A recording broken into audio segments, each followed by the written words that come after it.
అమ్మా అమ్మా ఆగు, ఎక్కడికి వెళ్ళావు? దూరంగా ఉండు, ముట్టుకోకు. శవం దగ్గరికి వెళ్ళొచ్చాను, స్నానం చేయాలి. ఎందుకు దగ్గరికి రానివ్వట్లేదు?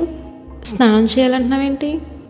శవాన్ని తాకితే మైలనా, లేదా అక్కడ బ్యాక్టీరియా ఏదైనా ఉంటుందనా? అదేం కాదు, అతడు ఆరోగ్యవంతుడే. సడన్గా హార్ట్ స్ట్రోక్ వచ్చి చనిపోయాడు. శవం దగ్గరికి వెళ్తే మైలంటారు కదా.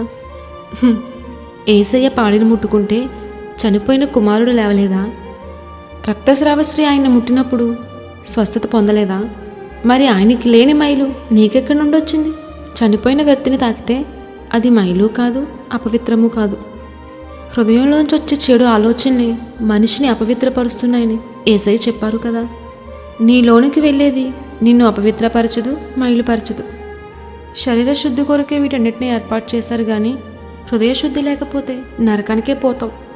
మైలు కీడు అంటూ ఆచారాలతో బ్రతుక్కు, ఆత్మానుసారంగా జీవించు.